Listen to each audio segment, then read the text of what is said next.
the Club World Cup Fantasy Matchday 2 Wildcard. And in this video, guys, we are not only going to be showing you a wildcard, but we are going to be showing you how to build the best wildcard. And most importantly, one thing I got for you guys is the captaincy hack. This is a very, very important update to the captaincy. So without further ado, let's get into it.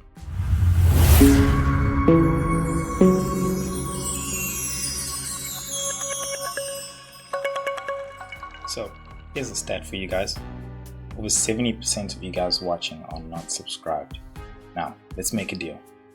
It's in the next few minutes. If you guys get the value that you're looking for from this video, please do me a huge favor and hit that subscribe button. It would honestly make a huge difference in helping me and my one-man team bringing you guys more content throughout the season. So sounds like a deal? Let's get into it. All right guys, the captaincy hack. Unbelievable update that you guys just have to know about. The captaincy rules were a bit unclear, but now it is absolutely clear and confirmed. I can confirm to you that you can move your captaincy more than once during a match day, a live match day. Now this is an unbelievable hack. I'll tell you why. Because it really helps you determine how you are also going to shape your wild card and your team, so that you can also have a captaincy each and every single match day. You can literally change the captaincy between times. So once a game's ended and it didn't work out, you can move it to the next person. And once a game ends, it didn't work out, and so on and so on. This is a game changer based on how you're going to plan your squad. Now this I needed to put in just before we actually build the wildcard, but it's because it's very important as to how we're going to structure our wildcard. What are the base principles in building your actual team, especially a match day 2 wildcard. Now to help us, let us go to the Fantasy Football Force to give us a bit of guidance as to how we need to approach building this wildcard.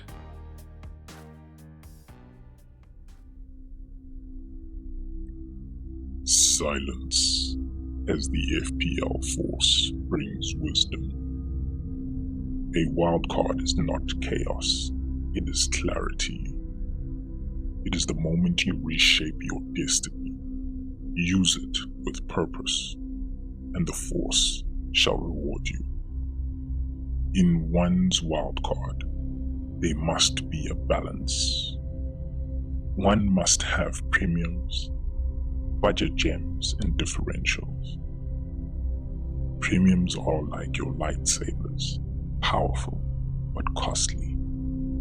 Budget gems are your hidden holocrons, cheap but full of potential. Differentials are your stealth weapons, low ownership but high impact. The Force favors those who plan beyond the present.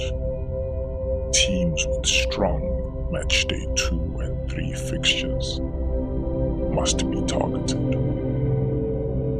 Wildcard is not a reset, it is the rebirth. Build with balance, plan with foresight, and let the Force guide your hand. Victory awaits those who prepare. May the green arrows be with you. Well, you heard it there, guys. It is basically building a team with balance. So without wasting any time, let's get into it. First things first, how to build your team. You have to start off with, in my opinion, the premiums, and the FPL Force is a premium the premiums. Now who are the premiums we know we want to move with forward going into match day 2 and 3?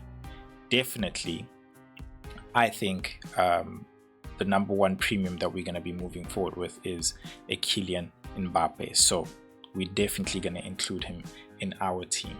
Another one who's got an unbelievable fixture, most absolutely, is a Erling Haaland. that is an absolute no-brainer. Now, I think we've already got 2 in the strike force. I think it is, of course, only, I think, obvious to finish off the strike force. And so we must think to ourselves, who's the next 3rd best striker for the game week? Now, let's switch this to fixtures so we can actually see fixtures. But nonetheless, I think it is very obvious considering how Matchday 1 Auckland City was absolutely demolished by Munich. I think in the strike force, Pavlidis is a obvious choice, but there are other options, and I say this because Pavlidis is a more budget option in this department. I think Alvarez playing against, let's just check here, Seattle Sounders, that's definitely an option. I think Juventus, I would also say Yildiz is also an option. He's more of a budget option as well, and in fact even a differential being owned at 2.5%.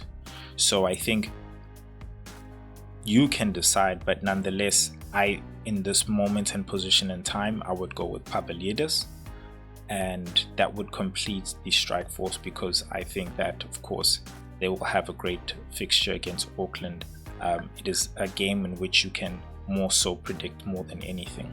Now, we've done the premiums in the forwards. I think moving to the midfield, let's also go into who else we know definitely we want to cover in premiums. Now, not having Harry Kane, I think again it is obvious in terms of premiums we will stick with Olise, because he has got a very great goal involvement when it comes to Bayern Munich. Goal involvement being, of course, always being involved in goals, being it whether an assist or being through an actual goal.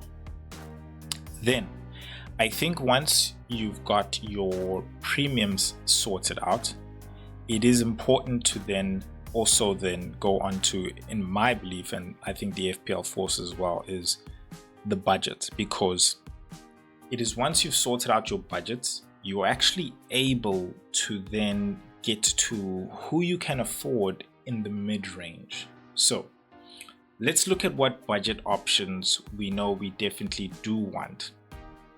I think we'll definitely start off now going to the back. And sorry to jump around, but I'm not jumping around in terms of the goalkeeper, defense, whatever. I'm going in terms of the structure in which and how you meant to build. Once you're done with your premiums, let's get into budgets. Once we've done budgets, we can also then start looking at the differentials.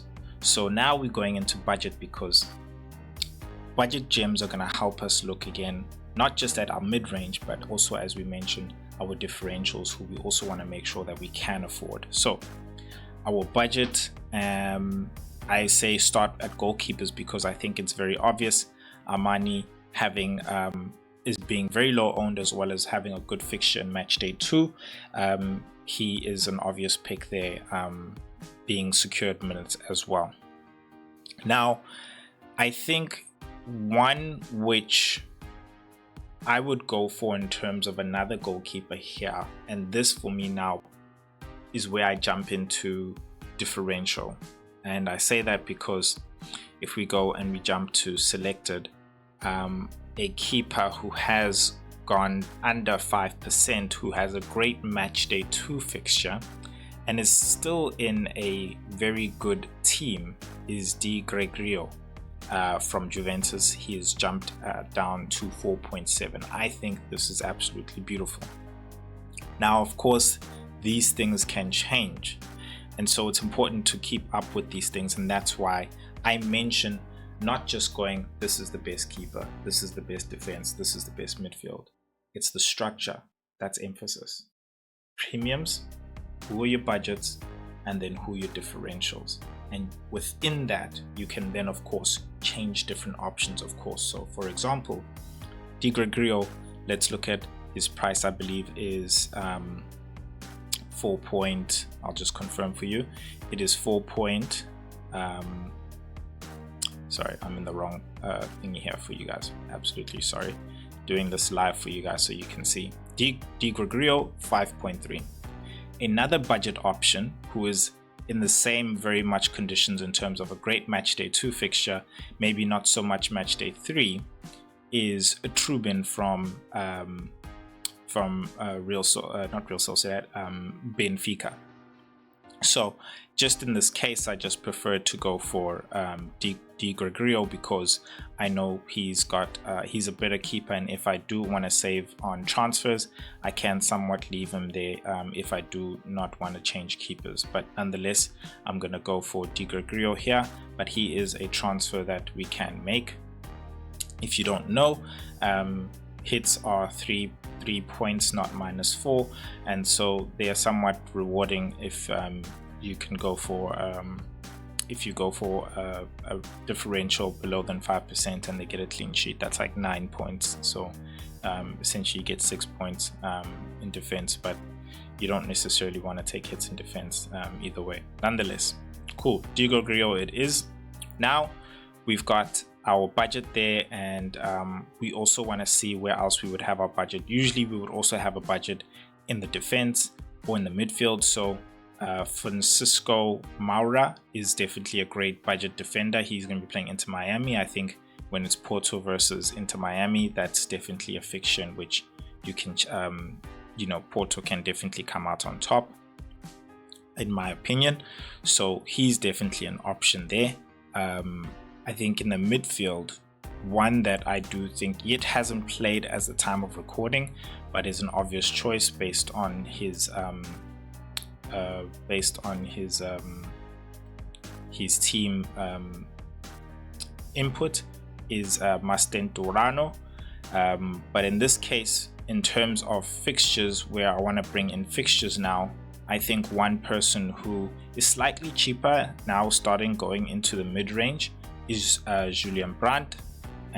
He plays for Borussia Dortmund. He's definitely somebody that you can go for. Then I think continuing there in the midfield, I think we can definitely bring in the budget option of Rodrigo Mora, who's 4.2, just to see again who we can make sure that we can actually afford. Right now, I think it is obvious one of the other great fixture teams that have great fixtures is PSG. So who do we know we want to bring in from there in terms of the midfield? Now for me, definitely Kvaratskhelia is one I would definitely want to bring in there. I see Doué, he's definitely an option.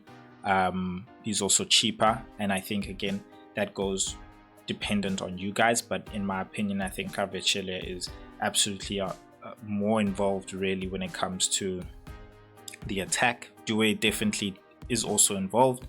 I think he just had a very unlucky game, and it was a tough game, and I think in this case it's going to be a bit easier going into the a lot easier teams. They're going to play Botafogo, so you can decide based on how you want to use the budget, but nonetheless the idea here is not Kvaratskhelia necessarily, but it's a PSG asset, fixture based. Now you're thinking fixture based.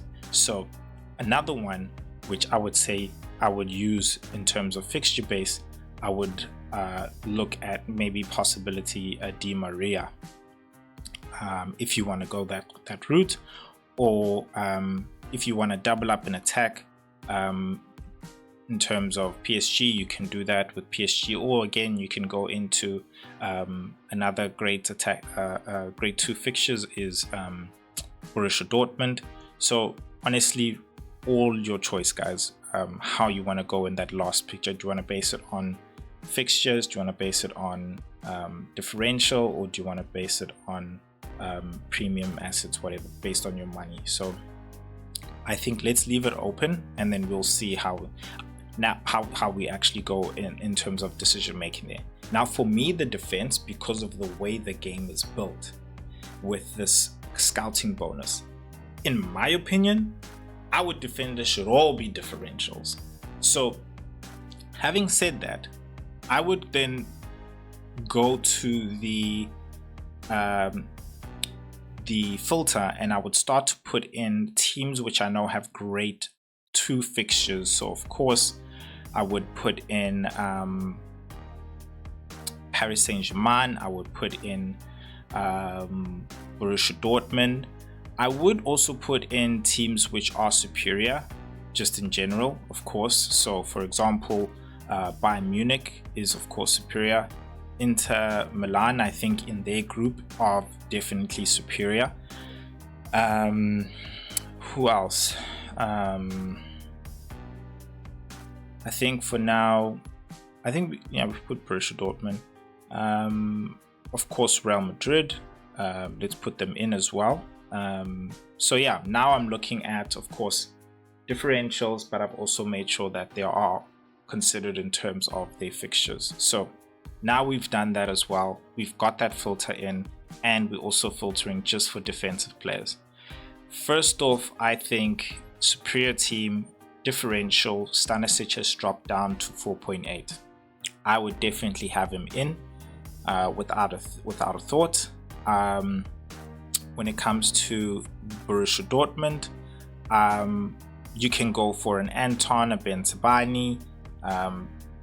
Depends on what your budget is. Anton is 4.6, so he's definitely someone you can go for. A central defender, you're looking to hopefully get those key tackle points. For every 3 tackles, you can get an actual point. Who else? Looking over here, I think Pavard is definitely a household starter. So Pavard definitely there at 2.9%. Got a great fixture, Matchday 2. And then another one, I think I loved Bowie. I think he's going to continue playing on that right back. Scored, assisted, clean sheet as well. And then a last one, let us look at Real Madrid. And I think Fran Garcia, if he can lock down that position on the left back. I don't think Mendy's going to return in this group stages. He is also a really great budget defender, so we can definitely go for him. Now, that puts us with 7.8 million to spend in the midfield. So if we look at the midfield and then we go, okay, cool, 7.8, who do we know is in the midfield that we can afford at 7.8? I would straight away go to a Di Maria on penalties, scored in the previous game. Yeah, I'm happy to go for a Di Maria there. Just looking at my options, of course, and the fact that he's got a great fixture, which for me I think is definitely worth it. Might not have the best in game week 2, in game week 3, but fixture wise I'm willing to get all the points that I can in this game week, and I can deal with him in game week 2, definitely ship him out as well, because I know being in the midfield I can bring in someone else. So let me see, where is Benfica here? Sorry about that. Just gonna make sure Benfica here. Come on, man.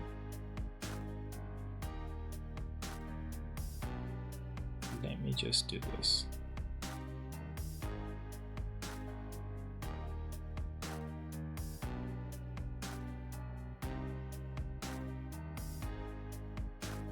And go Di Maria.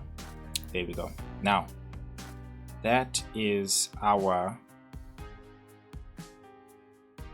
wild card built off the principles of balance, premiums, differentials, and fixture targeting. Then talking about the boosters, structuring what would you use basically in terms of your boosters. So of course it will all depend on what you use in match day 1. If you use something, you didn't use something. in the Matchday 2, usually the strategy is with this. Some people used 12th man in Matchday 1, or the maximum captain, and so the wildcard Matchday 2 and Matchday 3, they're going to use again either the 12th man or the boost, or the 12th man or the maximum captain. So it all depends on you guys, however and whatever you want to use. I think of course it's about bringing in who you know you definitely don't have when it comes to 12th man, and of course maximum captain is so obvious, just maximizes your captaincy based on who you wouldn't bring. But if I was going to use maximum captain for the next match day, it would definitely be on a Real Madrid player here, basically bringing in another top player that I couldn't afford. Cool. So a little bit of words of wisdom again from the FPL Force before we have our conclusion. Silence as the FPL Force brings wisdom. Now, to learn the ways of the Force, unlock your true potential, and rise to fantasy football mastery, you must subscribe. So, hit the subscribe button below and begin your journey to fantasy football mastery. May the green arrows be with you. And there you go, guys, you heard him. Please hit that subscribe button to make sure you learn the ways of the Force. Thank you so much for joining me. Let me know in the comment section what you think of that wildcard, as well as how we built it as well, and if there's anything different that you would do. But most importantly, hit that subscribe button, and here's another video for you if you would like to check out some more content. I'll see you guys in the next video. Peace.